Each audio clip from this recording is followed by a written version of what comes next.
Good now, revolutionaries, and welcome to the Rise Up Morning Show. Today is Thursday, September 18th, unless you're listening sometime in the future, in which case, hello, we hope your candles are green. You know what to do. It's your helpful news, commentary, crypto questions, etc., etc. And today, I'm joined by my good friend, Mr. Will Watson, and I know absolutely nothing, Will, about what happened in the last 24 hours, pretty much since we got rate cuts. And the very first thing Will asked me when we got in the studio is, did you see what the SEC did? So, Will, read us in. What's going on in the world of crypto? Yeah, so essentially the SEC has enabled it so that, waiting for the Bitcoin ETF took a year, and then waiting for the Ethereum ETF took about a year. And now we're looking for the Solana ETF with staking from Fidelity. It's taken about like a year. It's been a very long process. Well, the SEC has totally done away with that entire process, because what they've done is they've basically went, hey, it's taking up a lot of time. So here's a list of everything that we want from an ETF product. And so if you meet those, you can just get listed immediately on whatever group wants to list you. And don't talk to us, because we're just going to tell you this list anyway. And it's going to take a really long process for us to do it. So instead, here you go. Meet these criteria. You get listed. Bob's your uncle. Don't talk to us. We have other things to do. Wow.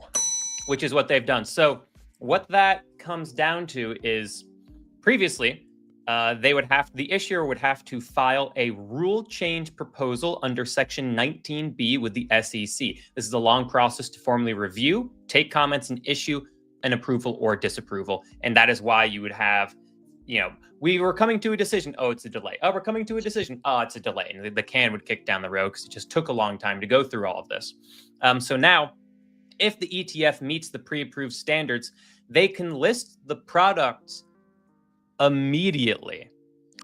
Wow. So this is expected to take a process for ETF listings for crypto projects, but also any ETF listing, from 6 months to 12 months typically, to just a few weeks.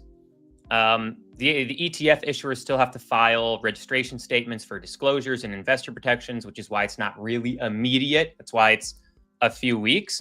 But still, that's pretty phenomenal. So if we think about the crypto projects that have ETFs, you have your Ondo, you have your Hedera, you have your XRP, you have your Cardano, you have your Pengu, you have your Ethereum with staking, you have Solana with staking, and you have your Doge, right? I might be missing one or two. And also, not all of those are created equally, right? Some of them were picked up by the CBOE, others weren't. Some are being pushed by Fidelity. Solana was staking, Ethereum was staking. Also, Ethereum was staking by BlackRock. That carries a lot of weight. And then you have like some other small ones, like anything listed. It's like, oh, it's Canary's listing it. Canary's listing a whole bunch of altcoins, like your Hederas and your Ondos and a whole bunch of other ones. I think a few other ones issued Ondo as well. But that one doesn't carry as much weight. But as long as you meet the pre-qualified standards just set out by the SEC, it looks like you're good to go, baby. Great. Yeah, no kidding. Yeah. That is wild. Solana posted, "We are living through crypto history." This is definitely going to clear the runway, so to speak. Yeah. Ooh, Rusty J just says, won't matter if they keep delaying approval. They don't have to delay the approvals anymore, though, because the SEC doesn't have to work on any of these anymore, because they already gave up. They said, hey, if you meet this, approved. You don't have to talk to us. If you meet these preset requirements, you don't have to talk. It sets regulatory clarity. So there isn't going to be a delay decision unless, of course, there's something that isn't met in that prerequisite list. Like the Pengu ETF, I saw the Pengu community like being like, oh, the ETF, it's coming. And I'm just like commenting on all of them, be like, the Pengu ETF is probably the exception to this. It's probably going to take some more time and deliberation, because the Pengu ETF includes Pudgy Penguin NFTs, and there's never been an ETF that's included NFTs before, which are far less liquid assets. So that's probably still going to involve a conversation with the SEC, just FYI, because it's just new, and that's probably not included on that prerequisite list, I would imagine, right? It's totally new. So that one's probably going to take a little bit longer, but still really, really good news for crypto adoption, because you're just going to be able to plug in some pipings with a lot of money that could be sucked into some of these ETF products. But again, that's like your Fidelity and your BlackRock. All these other ones like Canary and 21 Shares and these other ones, they don't have nearly as much liquidity. So it's a smaller pipe. Still good news, but it's a smaller pipe. Still good news, but a smaller pipe. And indeed, it has been a big news day. We had rate cuts yesterday. We had Jerome Powell speak. Kai Torres in the audience says, soul pump incoming. We've seen a lot of volatility in the last 24 hours. Do you think we're out of the woods yet? Yeah, so I just put out a video that was, hey, this is how I'm playing the market right now, particularly with the witching day or the witching hour coming up on Friday, which, if you don't know who that is or what that is, not who, it's not a person. Ooh. It's a witch. It's a witch.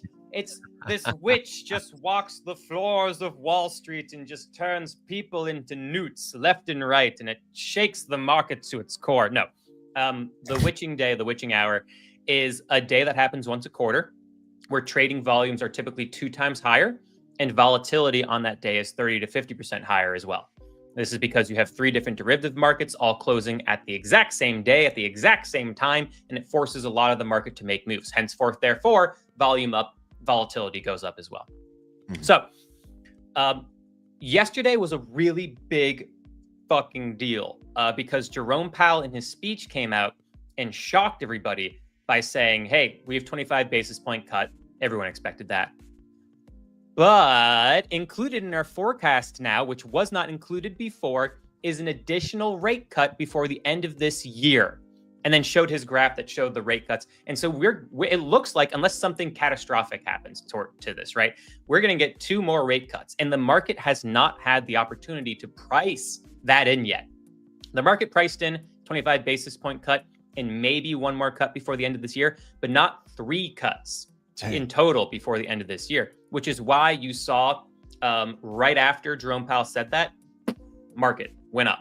Bitcoin went up, stocks went up, gold went up, everything went up because we haven't priced that in yet.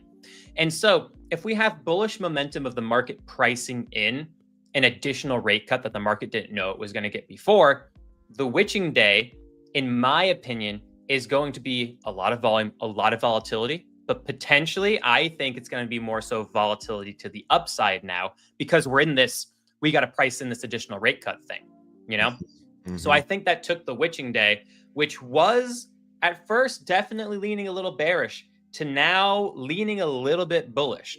However, I myself am not deploying any more capital into the market because I just, the positions I have are the positions I have. I'm good with it. Let it do its thing. If we get a dip, I have cash on the side. I'll buy more. Otherwise, I kind of look at this. I've looked at this entire week as a week of a lot of noise, right? A lot of noise. Jerome Powell, the witching day, macroeconomic data being released, all that kind of stuff. And so I want to see how things shape up before I take even more capital and deploy it in the market in a confident way. But I am pretty damn exposed to the market right now already. So I'm kind of good. I'm not looking to get more exposed because the witching day might not go the way I think it will. So we'll see. And the question always is, which is which? Bearded said, oh, and don't forget, it's a blood moon. So what does that mean?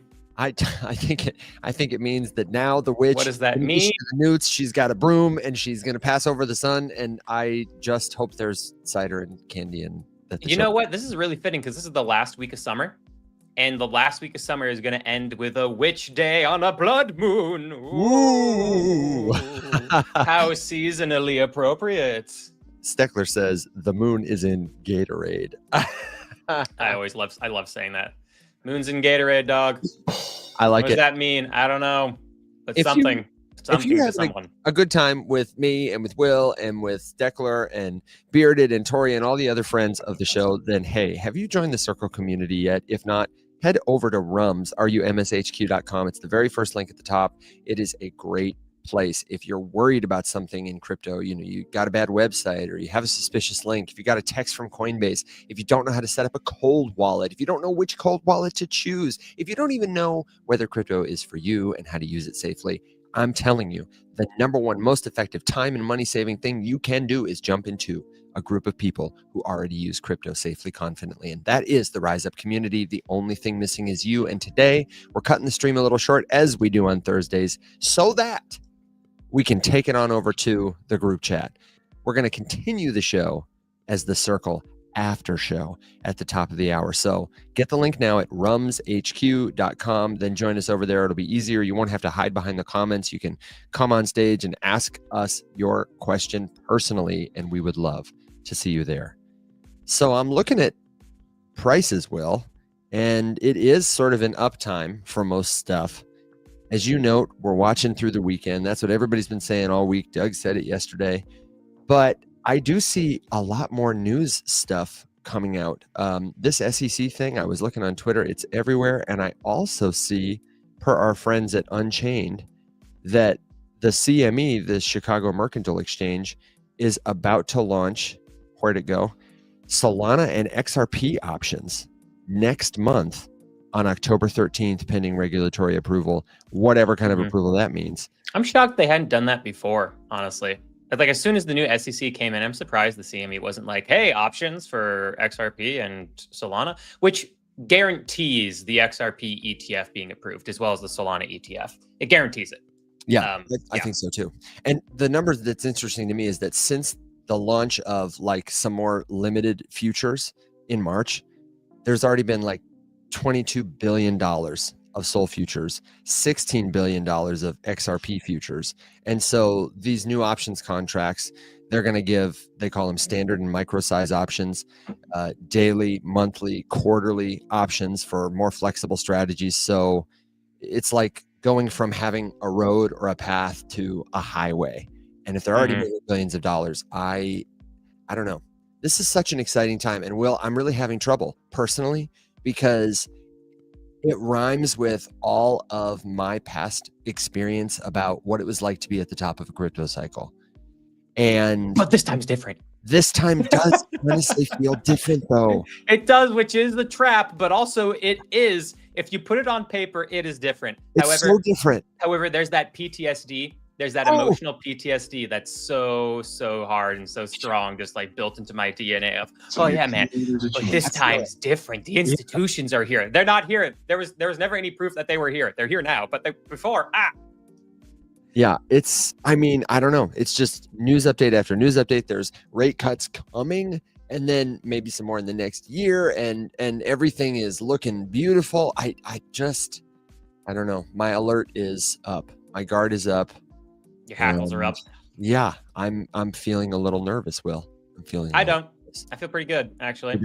I see it. I understand what you're saying, but that is assuming that the 4-year cycle is alive, and I am firmly in the camp of the 4-year cycle is totally toast. Me too. I go, cool. We're playing in a whole different ball game now, ladies and gentlemen, because we're now no longer in this secular 4-year cycle crypto space that was a nucleus in and of itself. We're now in the traditional financial market, which behaves and acts very differently from how everything acted before. So now we're in the traditional financial cycle with traditional financial players, totally new ball game. We've gone from Pee-wee to major leagues. Things are different here. Things are going to be very different. There are going to be new patterns, and we're right at the beginning of it. All the old patterns going to get broken. Yeah, I personally have not held that crypto has been in a 4-year cycle since I think we broke the cycle in 2017. I think COVID was an anomaly, and it was mostly serendipitous the way things got timed out last time. And I tend to think that this time it's not about a 4-year cycle, but I just think there are so many things that are very precarious right now. I'm bullish. Let me be clear, but there are a lot of really precarious. Go ahead. So you think the 4-year cycle ended in 2017? Yep. Even though it hit a top right at the beginning of 2018, January 2018, and then was down, and then did the 4-year cycle again, even with 2020. Yeah. So even though the 4-year cycle played out on the charts, you think that the 4-year cycle actually died because why? I think that the 4-year cycle, when I say the 4-year cycle, first of all, I'm talking about something crypto people refer to that is related to the halving of Bitcoin. Since, definition might be helpful. When Bitcoin undergoes a halving, what happens for folks who are unfamiliar is that the rate of release of Bitcoin's mineable supply is cut in half. Every time a new block is added to the chain, half the amount of Bitcoin as was previously issued is released into distribution to the miner who solves the block, who adds it to the chain. And this happens approximately every 4 years. And so usually people have speculated the effects of this mechanism have caused the price mechanics that you see related to the troughs and peaks of Bitcoin. And why I think the cycle ended in 2017 is because by that point, and when I say it ended, then I'm saying I think that cycle was the last, what I would call halving cycle. Like true pure halving cycle. True pure halving cycle, where it followed this rhythm of like the halving happened, there was expansion, there was mania, there was a crash, then there was a recovery into the next halving. And 2017 was the peak of that template. Bitcoin went parabolic in December, collapsed in 2018. It recovered in time for the 2020 halving. And since then, I think like since 2017 going into it, it was dominated largely by speculation, money printing. Institutions were not participating the way they are now, but they were participating, I would say, in a real way after 2017. In 2020 and 2021, even before that with like COVID stuff, we got the stimulus, we got some ETFs, we had funds come in.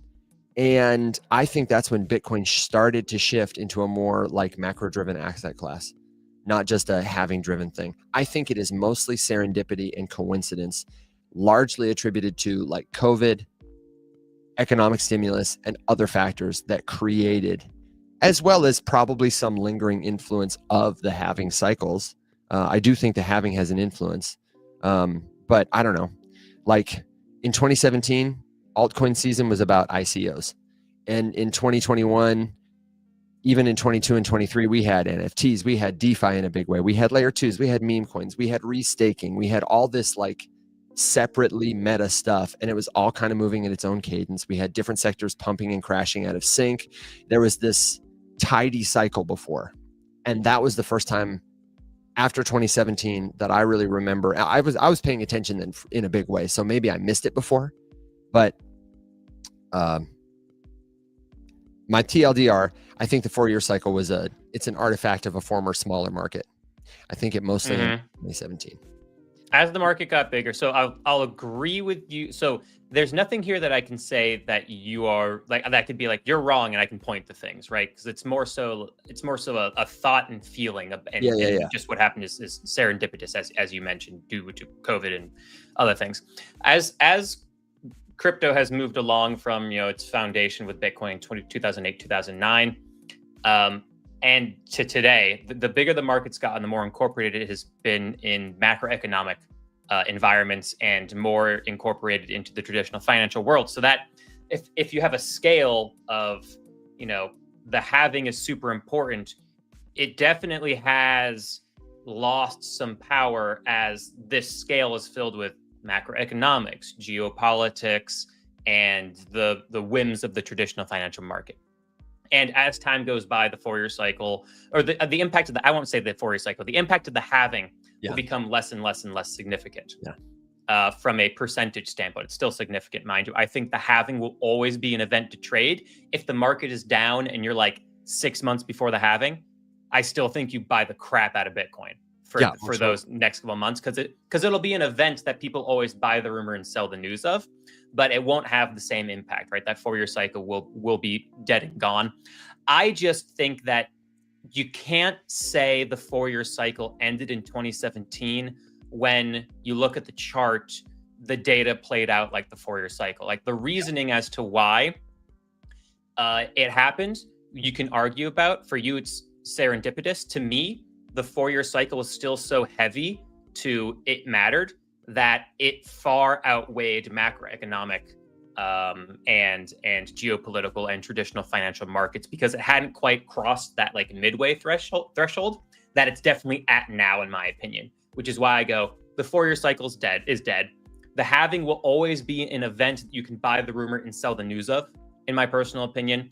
But we're now in the 7-year cycle, which is something that Yaboyskyi actually pointed out to me. And if you go and you look at the charts, like look at the stock market, the 7-year cycle is a thing.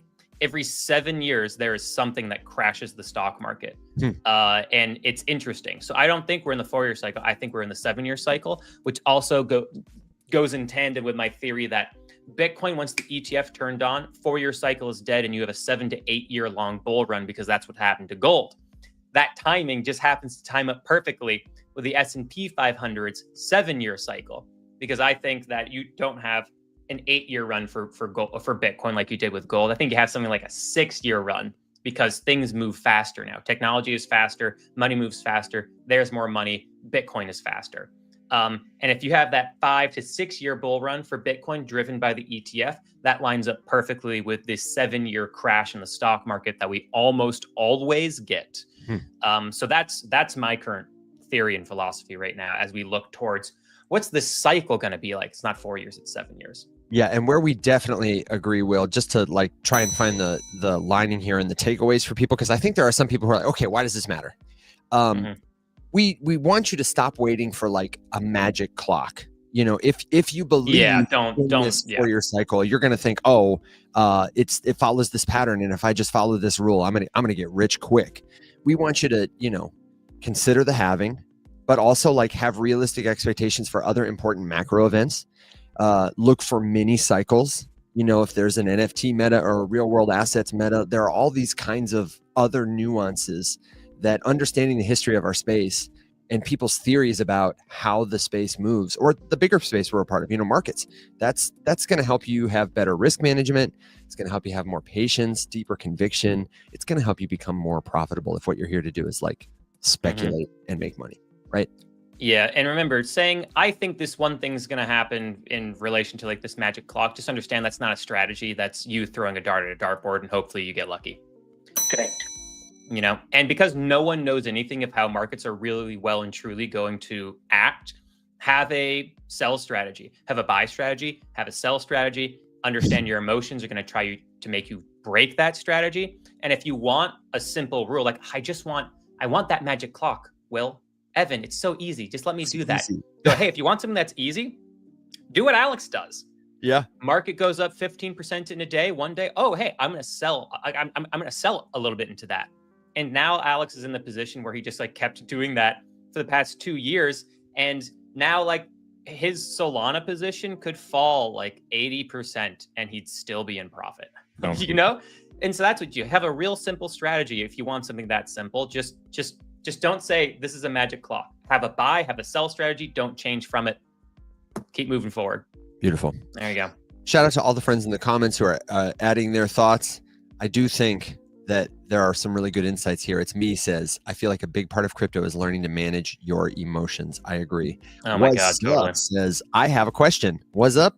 You don't even need to announce it. You can just ask it and we will see it. And if you've got a crypto question, we've still got time left. This is your place for helpful news, commentary, and answers to your crypto questions. Bearded says, we miss Alex. We do in fact need the angry old man point of view. And even though Alex is not what I would personally consider old, he does have that point of view. I will absolutely die on this. His spirit is old, salty sea man. The question from What's Up is, in fact, how much wood could a woodchuck chuck if a woodchuck could chuck wood? 9. Thank you very much. And moving on, we had a question about our friend Yaboyskyi 7-year cycle. Can you go into a little more detail about, like, are you familiar with what the structure of that looks like? I elaborated that we had a halving in a 4-year cycle for Bitcoin that would cause like this expansionary period. And then there would be a peak, and then there would be a crash, and then there would be like a recovery. Does it follow that same kind of shape? How do we recognize it? You mentioned gold. Give me a second. I'm gonna pull up the stock market and let me just mark this super clearly for people. So stall for 2 minutes. Absolutely. Stall. And the other question while you're doing that is, when is the next one? So we'll get to that. 2028. 2028, write it down in your calendar. If you want to play along with this at home, you want to learn to chart like Will, you need an indicator or something to read, I recommend you check out tradingview.com. And I mentioned it before, Rum's HQ. That's where the show lives 24/7. But one of the resources that we have there is a recorded class with Will called Intro to Technical Analysis. If you go to the little menu in the top corner, you go to the classes and digital downloads page, you can see Intro to Technical Analysis with Will Watson. It's right there. It's $49.99. It's a 2-hour class. You learn at your own pace. You get a bunch of resources. And if that's too much for you, my friend, I have good news, which is that you can sign up for a free membership trial, 10 days totally free, get you a bunch of discounts on stuff. I think the course, if you have that, every course is like $20 or something. So for the cost of a Netflix subscription, $30 a month and 10 days free, you can get all these courses for like less than $100 out the door. Every ebook Alex has written, every PDF guide we've ever done, you can get discounts on coaching. You can get free access to office hours. You can get, you get a lot of stuff. You can get a free morning show mug if you are like a coffee or tea drinking person. So I really do. We don't do a commercial for the membership often, but I do want you to consider the membership because we want you to be part of the community. You don't have to be a member to be part of the community, but if you want to learn to chart like Will, got to take the class. Perfect timing. How's it going? It's going great. Yeah. So you can go Teach further me back your on this, but I'm ways. going back all the way to 1980 on the S&P 500 in the stock market. But you can go even further back. In fact, I will, because here's 1973. Oh my God, this is going to be the worst screen share ever for TikTok. Because oh God, this is going to be a bad player. screen share. We gotta word for it. We got to copy the Yaboyskyi setup because we were able to get real good screen shares there. That's one of the things we got to talk about. Anyway, so this is going all the way. You can take this further back. This is going all the way back to 1972. We had a big fall in the stock market of 48%. Now, 1972, 1973, up to 1980, we had a big 32% crash in the stock market. So that was 1980. So now 1987, big fall in the stock market of 40%. So that was 1987, 1987. 1994, we had a 10% fall in the stock market. Not that bad that time. Now we have the dot-com bubble burst, a fall of 50% in the stock market in 2000. Now in 2007, you had the Great Recession, down 55%. So that was 2007. So then we go to 2014. 2014, 2015, stock market fell 15%. That was 2014, 2015, which now gives us 2021. 2021, we had it down about 27% in the stock market. And now that would bring us 2021 to 2028. It happens every single 7 years. You have a crash in the stock market, barring COVID and a few other little examples as well. But every 7 years, you have a crash in the stock market. You can go even further back than we did, all the way back to 1973. You can go further back and see it, but that's really kind of when the 7-year cycle started. Wow.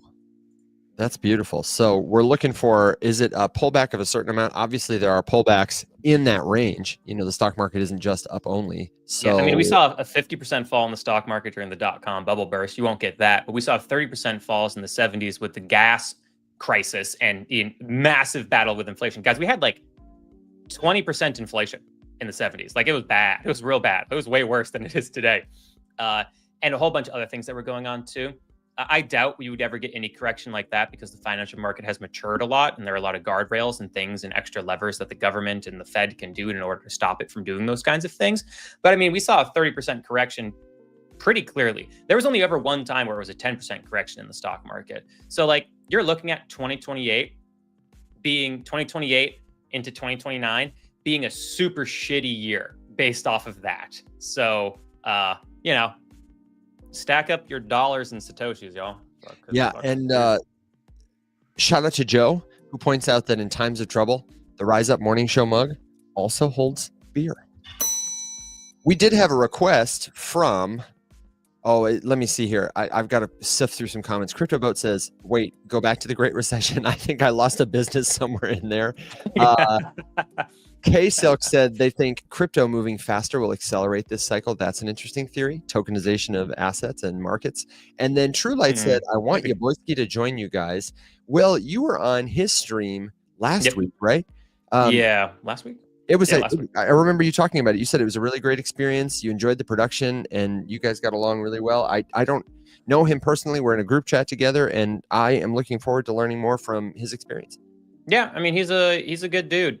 You know, it's interesting at first because the first time I went on a live with him a long time ago, I went on a live with him and Alex Costa actually, and we had like a really great, very positive, very educational, like macroeconomic focused conversation at the time, and I was like, I didn't expect to find this in a TikTok live. This is really nice. So I always had a positive view. And then, you know, I found out, I was like, oh, he has one of the creator coins. And I was like, oh, no. But then after chatting with him and also doing my due diligence and taking a look at the wallets and all that kind of stuff, the coin sold, Nick, because at first I was like, oh no, he has a creator coin. Oh God. But then he didn't make the coin. He bought a large position in the coin, and then people saw that, and then they just kind of like made him the captain of it. And he was like, no, wait, no. And so he hasn't sold any of it because it's a smaller market cap coin. And they made him, he was like, I kind of found myself trapped in a position. He's like, dude, I have basically $500,000 there that I won't sell because my community is bought into it. And I just refused to dump on them. And I was like, oh, and then I checked on chain and I was like, yeah, you haven't sold. Okay, cool. This is fine. And then he's trying to like build stuff and do stuff for it. So I'm like, hey, for someone who has technically, they kind of like adopted a creator coin by accident, he's doing about as good of a job as he possibly could with it. So I was like, hey, dude, you get a pass from this. And then he's like, he was in the army, and then he's like really helping out his community in the Midwest that got destroyed during the 2008 financial crisis. Then he went out and he bought a farm with like his wife and kids and stuff. And I'm just like, ah, you know what? Like I fuck heavy with this guy. I like all this stuff. And I'm glad to have learned all of that, because in my interactions with him, I was like, this guy feels like a good dude. So I have positive thoughts and feelings towards Yaboyskyi. And I'll hop on a live with him again. I told him we're going to try to do it, once a month or so, just because with the show, it's hard to do more lives because we do 6. We do 6 a week. A lot of lives. We do a lot of lives. Cats have 9 lives. We have 6. And it's about that time, my friends, when we need to start thinking about wrapping things up, getting to final thoughts, riding our dogs and ponies into the sunset, because Will, I know you've got to go before the top of the hour approaches, and I am going to head over to Circle. So reminder, head over to Rums HQ, grab the link, join us there. We'll have the Circle after show. It'll be like a big community powwow. Ask your crypto question there. It'll be fun. We do have a question or maybe a suggestion. I'm not entirely sure. Somebody said, make sure you tell them what it costs before you pop out that scam. Crypto? I don't know. Clarify. And in the meantime, ladies and gentlemen, monsters and machines, I hope you participated yesterday, because Will has got his biggest, brightest smile on and a pudgy to give away. With the NFTs inside. With the NFTs inside. For people in podcast land, what are we looking at? What's his name? How did you meet? His name is... Is it a him? Is it the penguin I'm giving away? That's his name. Love it. Love Peter. it. Peter. His name's Peter. Old Peter over there. He does have a name, and we're gonna go with Peter. This is Peter, everybody. This is Peter, everybody. Welcome to the show, Peter. Thanks for being here. And Will, I know you put out a tweet yesterday announcing that you had bought 2 Peters, Peter and Peter Jr., and you were only keeping 1 Peter. So how did you choose a winner for the folks who missed this? So I'm sharing the tweet here on the big screen that I put out. And I said you need to like, repost, and comment, and you will have 1 entry. If that person who entered was also a member of the Rise Up Morning Show community, you would get 2 entries. And if you are a premium member, you would get 3 entries into a random selection that I've already construed and put together in ChatGPT. Now, there were some people who liked and commented, but not everybody reposted. So some of you did not meet the qualifications. You almost got there. And some of you were premium members also. And I was like, oh, you almost got 3 entries. But right now, of everyone who qualifies, there are 17 people who officially qualified. Of the 17, 5 of you are premium members. So you have 3 entries. So for those of you who have 3 entries, you have an just over 11% chance of winning. For those of you with 1 entry, you have a just over 3% chance of winning this. I have my ChatGPT here that is fully configured to pick the names. We have Rada, Alice, Ruthwick, Zero Gaps, Bob Barker, InStyle, Angie, Your Name, Enigma, and Kathleen on Twitter with 1 entries, along with Boog, and Trip. Now, I know that Trip on Twitter is also a Rise Up Morning Show member because they told me that. But in the past 24 hours, they said they were going to DM me their name in the Rise Up Morning Show, and they did not. So they have 1 entry right now, Trip. I am sorry. Dang. But in the Rise Up community, ISY, Bearded, Ethicalish, Stephanie, and Eddie, you guys have 3 entries. You have an 11% chance of winning this. So, are we ready to do this? Yes, we are ready to do this. But first, just a quick word from Alex, who says, Hey, man. My dad can beat up your dad. Okay, Alex, thank you very much. Will, give it to us. All right, run the random selection, ChatGPT. It is analyzing. It's really thinking about it. It's really thinking about it. You using GPT-5 to do some deep research on who should win this? I guess. Will. Bearded. Whoa! Bearded has won the prize. So Bearded, send me a DM. I know you're in the Rise Up community. Send me a DM in the Circle group. Send me a good mailing address, and you will be getting Peter. Is that what we said? Correct. Peter.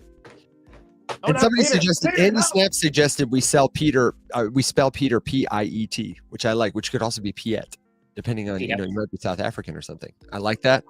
Piet. Is that South African? I thought it seemed French. Piet, I'm sure, is French, but I mostly know people named Piet from South Africa. Oh, well. Don't come for me. I don't know. He looks French. He looks happy to be going home to Bearded. Thank you for running a contest like that. Thank you, everybody who participated. And, that is just great to know that we're giving penguins homes over here. Good homes. Hands for ChatGPT has been compromised and the contest was rigged. Sorry, pal. If you want to get your own, this is a gross misrepresentation. Then the question is, where do you get them? Amazon. So you can buy some on Amazon. However, this one is not available. So I got this on eBay. But I also bought, if you see over here, there's like a big penguin over here. I bought a celebrity box where you get a bunch of like random, you don't know where you're going to get. And in that was this guy. So that's how I ended up with two. I'm pretty sure the potato head you get in it is randomized. So I just got lucky in being able to get this. So I ended up having two. And I should have the fourth of the set arriving sometime soon. I'm not quite sure. So we'll see. Because I did, of course, buy the entire set because I was like, I need all four.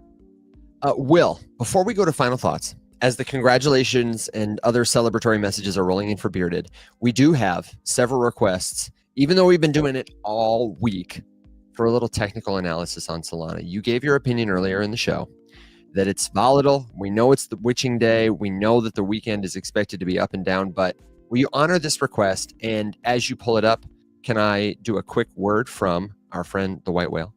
Or do you want me to do? Oh, you were fast. He was fast. I have the Solana chart up every day, all the day. Then you hit this, and we'll get a word from the White Whale before our final thoughts. What are we looking at here? And teach us. So this is we always start when looking at a chart. Always look at longer term timeframes first if you haven't looked at the chart yet. So in this case, we're going to look at the weekly chart. Now, if I open up our indicator, so the chart gets a little messy, we can see right here that Solana was in this channel. And it broke it to the upside last week with confidence. And now Solana's chart has looked stronger and better than almost any other like large cryptocurrencies chart out there. And it's because of this. You had this big consolidation zone, higher highs, higher lows, broke above resistance in a really big way. And this week came down and touched that top line of resistance, confirming it into support. The bullish breakout target here of Solana is $400. Okay. Now, the Moxie indicator is well into bullish territory, and the relative strength index is not in overbought territory, telling us that from a longer midterm swing, which is what the weekly chart shows you, we're looking pretty good. So keep that in mind. Now, on the daily time frame, you can see that we touched that support right here in this chunk of price action. And we can also see that momentum on our Moxie indicator is super bullish and just getting more bullish. Also, the relative strength index, again, is not in overbought territory. So we're not getting top signals. And if we look at things on the short-term time frame, the stochastic RSI was in oversold territory while Jerome Powell gave his speech. Then he hit his speech. Now we have extra rate cuts to price in. This thing wants to go in the short term. It wants to go in the midterm, and it wants to go in that like a little bit more longer midterm range as well from a technical analysis standpoint. Solana looks bullish as all hell. Now let me take a look at the monthly chart, which is brand new for me. Yeah, look at this. The monthly chart stochastic RSI was oversold. If you took my trading course, if you have an asset you want to buy, put a one in the chat if you want to take my course. And it is in the stochastic RSI. If it is oversold in the stochastic RSI on the monthly chart, you buy the shit out of that. You are dollar cost averaging in that 1 to 3 months that you get to be able to do that. And that's a damn good time to buy. And now we have plenty of room to the upside before we're in overbought territory for several months for Solana. So things look great for Sol. And I think a breakout to about $400 is what we're looking at on the cards, particularly now that the roadblocks have really been reduced for its ETF being turned on.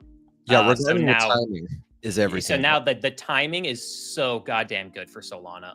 It's going to do great. And actually, as I'm saying this, I'm like, I need more Solana. So I think after this live, in my 9 a.m. meeting, I think I'm going to go buy a little bit of Solana, which I said I wasn't going to deploy more capital into this market, but damn it, that chart looks good. Damn it, that chart looks good. Damn it, that chart looks good. Thank you, Will. I'm going to come to you for a final thought in just a second so we can get you out of here on time. But first, I do want to remind you that this show is made possible from partnership by the White Whale. I still don't have a beluga sound. I'm going to work on it. I thought you were about to click it. And I was like, he's done it. He's done it. Listen, I've got to get back in my home studio so I can cook from the depths. And I just wanted to highlight, as part of this partnership, this awesome story he told yesterday. This is on Twitter. You can follow him at the White Whale HL. He's also on TikTok. He needs more followers on TikTok. He's trying to launch a burgeoning career as a video creator where he can share messages like this. And I just thought this was cool. That yesterday he went to visit his father, and his dad was born in the 50s. He says technology is not his friend. And a couple months ago, he onboarded him to crypto. He put him in a DeFi protocol on Base. He said he wanted to earn more yield on his savings than TradFi would offer him. And he pulled him out of that position the other day, installed Solflare on his phone, and then put his savings into a protocol called DeFi Carrot. And he said, that's the strongest non-paid endorsement I can give a DeFi protocol, is that I put my own father there. And why did he do it? He said, because it made it easy for him to deposit his fiat into a centralized exchange, turn them into stable coins, withdraw those stable coins to his Solana address, and then deposit them. Like, it was simple. He was proud. And he said he sent him about 20 screenshots a week of different emails asking, is this a scam? Is that a scam? And he felt like he could now autonomously on his own do this basic work of taking government money, turning it into stable tokens, and then putting them in his own self-custody wallet and earning a little extra on him. He said, if my father can do that, there's zero excuse for not onboarding the rest of humanity. And I thought it was just such a great story of what we're always talking about. Mm-hmm. Crypto gives us the opportunity to exit the systems that take more than their fair share. You do not have to be a day trader. You do not have to be looking at charts every moment of every day just to get something a little more, or to have something truly be yours, to own the information that represents things that matter, like your money. So shout out to the White Whale for doing onboarding work, and shout out to his dad, because that's pretty darn cool. So, Will, the time has come. Now we face our final curtain. Have you got a last word, good joke, prediction, something else before we head into the weekend with our dogs and ponies? Yeah, the only thing I'll say is, tomorrow with the witching day and the extra high volume and volatility, you're really going to see that in the last hour, in the last several hours of the day, because people are forced to make those changes. So you're going to really see tomorrow afternoon be the most volatile, which is interesting because typically the last few trading hours on Friday, people kind of like, they leave the office, they start their weekend, particularly, it's like there's still nice weather in the northern part of the US, right? So people want to go outside and get a drink before, the fall and autumn and eventually winter come in, all that kind of stuff. But not this time. Nope. Not this time. So you're going to see markets get a little bit crazier after lunchtime.